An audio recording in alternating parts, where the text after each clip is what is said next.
राधे राधे भक्तों, यदि आप अपने आषाढ़ मास महात्म्य कथा का पहला अध्याय सुना है तो आज का यह दूसरा अध्याय आपके जीवन की सोच बदल सकता है।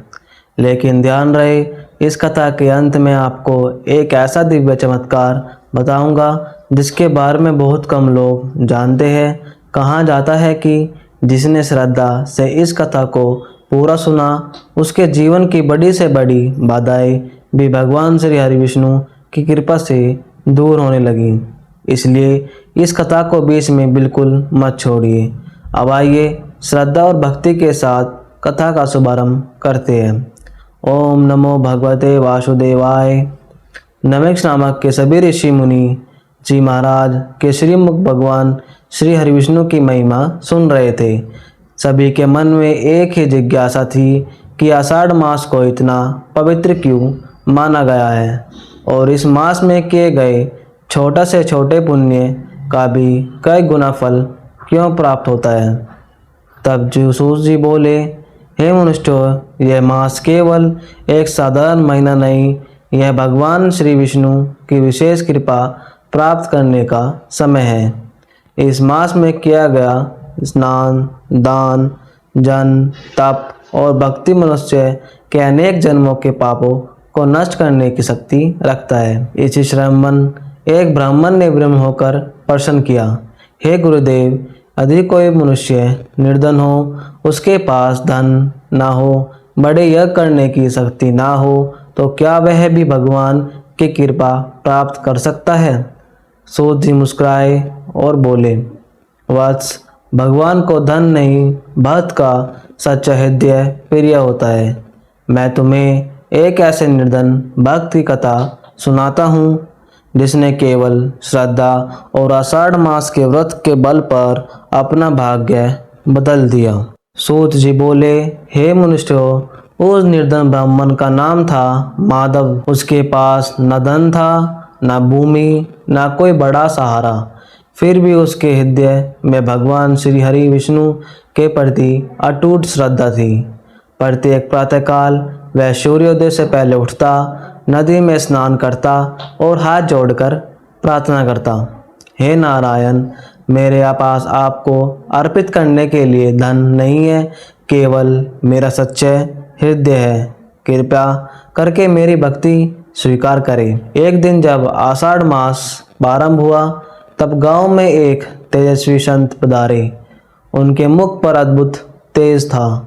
अनेक लोग उनके दर्शन के लिए आए। माधव भी उनके चरणों में गया और बोला, हे गुरुदेव, मैं निर्धन हूँ, क्या भगवान मेरी प्रार्थना सुनेंगे? संत मुस्कुराए और बोले, वत्स, भगवान को सोना या चांदी के महल नहीं चाहिए, उन्हें तो केवल प्रेम चाहिए। जो भक्त आषाढ़ मास में श्रद्धा से उनका स्मरण करता है, भगवान स्वयं उसके जीवन की नाव पार लगाते हैं। फिर संत ने उसे 5 नियम बताए। पहला, प्रतिदिन ब्रह्म मुहूर्त में उठकर स्नान करना। दूसरा, भगवान विष्णु के सामने घी का दीपक जलाना। तीसरा, तुलसी माता को जल अर्पित करना। चौथा, ओम नमो भगवते वासुदेवाय मंत्र का जाप कम से कम 108 बार जाप करना। पांचवा, अपने सामर्थ्य के अनुसार किसी भूखे को अन्न या जल अवश्य देना। माधव ने उसी दिन संकल्प लिया कि वह चाहे कितनी भी कठिनाई आए, वह इन नियमों का पालन करेगा। लेकिन भक्तों, भगवान जब किसी कृपा बरसाने वाले होते हैं, उससे पहले उसकी परीक्षा अवश्य लेते हैं। माधव की परीक्षा भी अब आरंभ होने वाली थी। अगले ही दिन ऐसी घटना घटी कि पूरे गांव के लोग आश्चर्य में पड़ गए।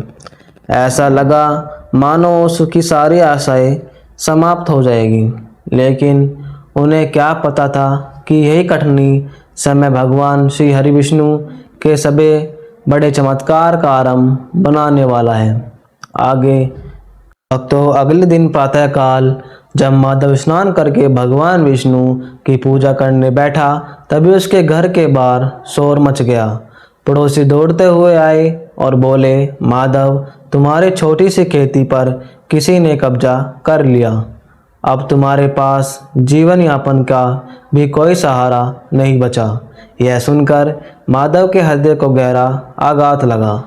एक पल के लिए उसकी आंखें से आंसू बह निकले, लेकिन अगले ही क्षण उसने भगवान श्री हरिविष्णु की मूर्ति के सामने सिर झुका दिया और बोला, हे नारायण, यदि यह भी आपकी इच्छा है तो मैं इसे भी प्रसाद मानकर स्वीकार करता हूँ।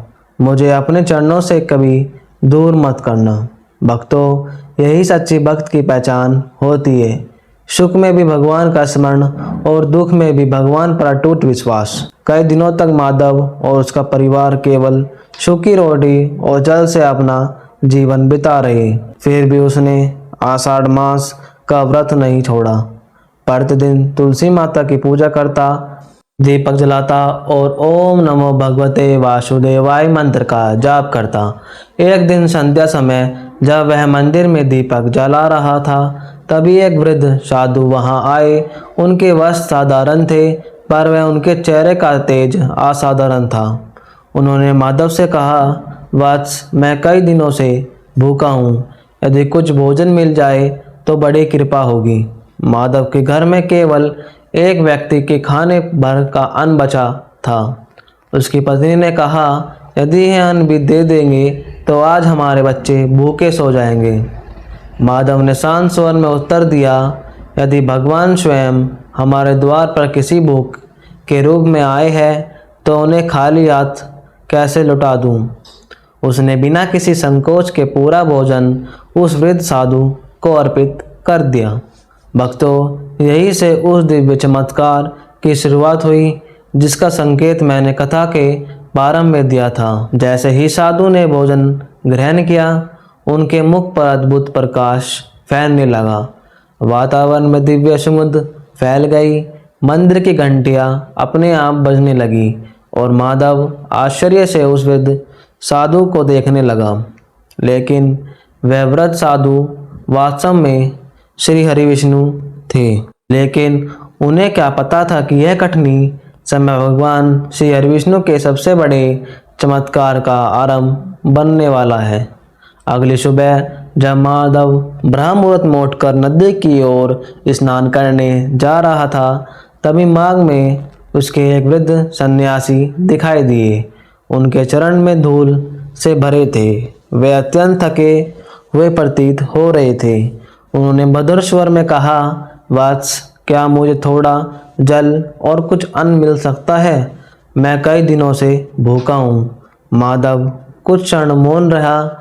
उसके घर में तो स्वयं भोजन का अभाव था। फिर भी उसके मन में विचार आया, यदि मैं आज इस अतिथि को निराश कर दूंगा तो मेरी भक्ति अधूरी रह जाएगी। वह तुरंत सन्यासी को अपने घर ले गया। उसकी पत्नी ने चिंता से कहा, स्वामी, घर में केवल एक समय का भोजन बचा है। यदि यह भी दे देंगे तो आज हम सब भूखे रह जाएंगे।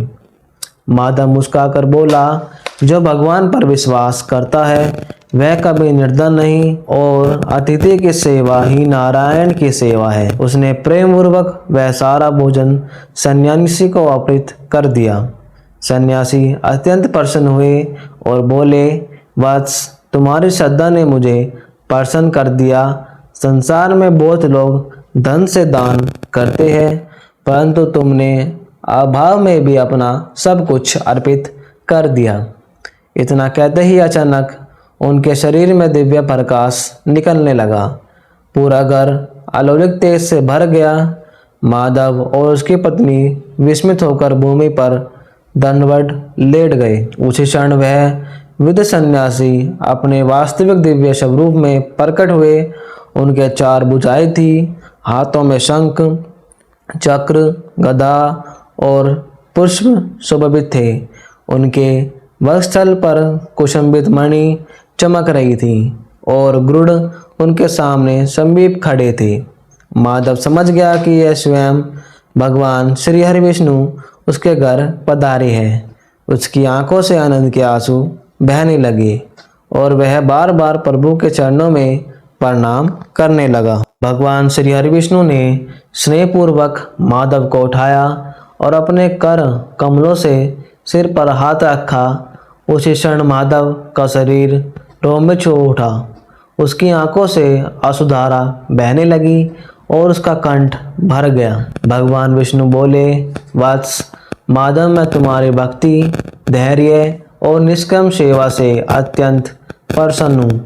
जब संसार ने तुम्हारा साथ छोड़ दिया तब भी तुमने मेरा विश्वास नहीं छोड़ा। जब तुम्हारे घर में अन्न का एक दाना भी नहीं था तब भी तुमने अतिथि को नारायण समझकर भोजन कराया। यही सच्ची भक्ति है।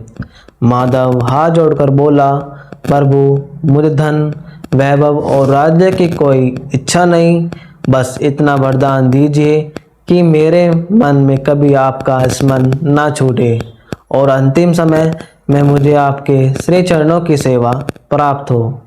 भगवान श्री हरि मन चंद मुस्कुराए और बोले, वास जो भक्त केवल मुझे चाहता है उसे संसार की प्रत्येक वस्तु अपने आप प्राप्त हो जाती है। इसलिए आज मैं तुम्हें 3 दिव्य वरदान देता हूँ। पहला वरदान, आज से तुम्हारे घर में अन्न और धन की कभी कमी नहीं होगी। दूसरा वरदान, जो भी श्रद्धा में से तुम्हारे घर आएगा वह कभी खाली हाथ नहीं लौटेंगे और उसके जीवन की बाधाएं भी मेरी कृपा से दूर होगी। तीसरा वरदान, इस जन्म के अंत में स्वयं तुम्हें अपने परधाम वैकुंठ ले जाऊंगा। इतना सुनते ही माधव और उसकी पत्नी की आंखों से आनंद के आंसू बहने लगे। वे बार बार भगवान के चरणों में गिरकर प्रणाम करने लगे। उसी समय आकाश से पुष्प की वर्षा होने लगी। देवताओं ने नारायण नारायण का जय घोष किया। पूरा वातावरण दिव्य सुगंध और मधुर संगीत से गूंज उठा। माधव और उसकी पत्नी विस्मय से भगवान श्री हरि के दिव्य स्वरूप से निहारते हुए उनकी आंखों से प्रभु बह रहे थे। भगवान विष्णु ने उन्हें उठाकर कहा, वत्स तुम्हारी भक्ति ने वैकुंठ तक को प्रसन्न कर दिया। याद रखो, जो भक्त विभूति से भी मेरा स्मरण नहीं छोड़ता मैं कभी उसका साथ नहीं छोड़ता। इतना कहकर भगवान अत्यदान हो गए। उनके जाते ही घर का दिव्य प्रकाश शांत हो गया, लेकिन माधव के हृदय में भगवान का प्रकाश सदा के लिए बस गया। अगली सुबह जब गांव वाले माधव के घर पहुंचे तो उन्होंने देखा कि जो घर कल तक निर्धनता का प्रतीक था वहाँ आज अद्भुत शांति और आनंद का वातावरण था। माधव के चेहरे पर ऐसा तेज था जैसे किसी महान तपस्वी के मुख पर होता है। लोगों ने पूछा, माधव यह परिवर्तन कैसे हुआ? माधव ने विनम्रता से उत्तर दिया, यह मेरी नहीं, मेरे प्रभु श्री हरि विष्णु की कृपा है। उसी दिन से माधव प्रतिदिन लोगों को भगवान विष्णु का नाम जपने, तुलसी पूजन करने और आषाढ़ मास में दान पुण्य करने की प्रेरणा देने लगा। धीरे धीरे भगोरे गांव में भक्ति का वातावरण बन गया। जहाँ पहले लोग एक दूसरे से ईर्ष्या करते थे वहीं अब वे प्रेम से रहने लगे। जो भूखा होता उसे भोजन मिलता, जो दुखी होता उसे सांत्वना मिलती। मंदिर में प्रतिदिन दीप जलाने लगे और हर ओम नमो भगवते वासुदेवाय का मधुर स्वर सुनाई देने लगा। कुछ महीनों बाद वही व्यक्ति जिसने माधव की भूमि पर अन्नदान कब्जा किया था गंभीर चिंता और अशांति से गिर गया। उसके मन में बार बार अपराधोद होने लगा।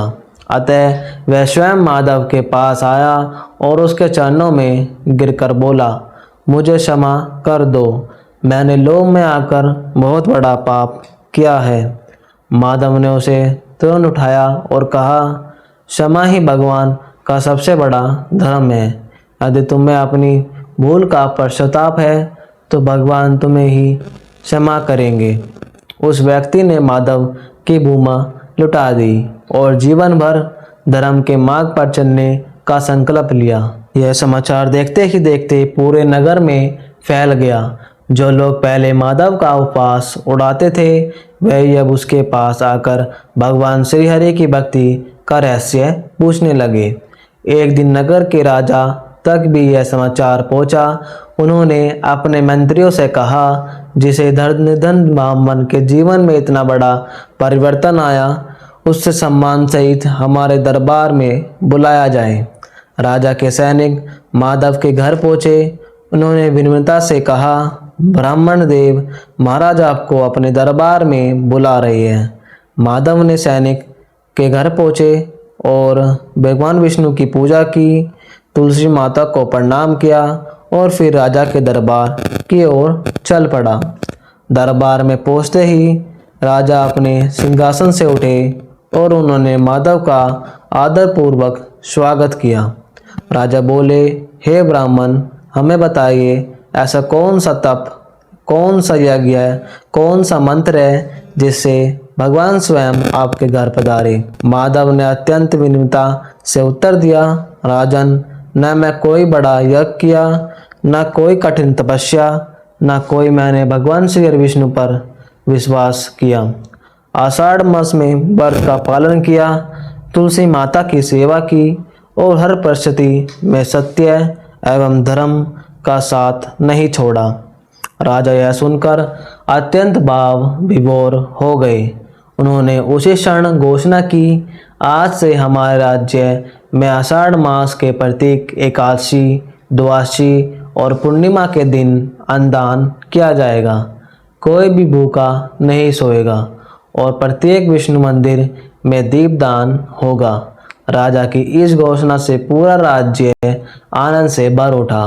मंदिर में घंटियां बजने लगी, भगवान श्री हरि विष्णु के भजन गूंजने लगे और लोगों ने अपने जीवन में धर्म तथा सेवा का संकल्प लिया। सूत जी बोले, हे ऋषि मुनियों, जहाँ भगवान का नाम लिया जाता है वहाँ कलह समाप्त होकर प्रेम का वास होता है। आषाढ़ मास में किया गया एक छोटा सा भी सत्कर्म भी भगवान विष्णु की असीम कृपा का कारण बन सकता है।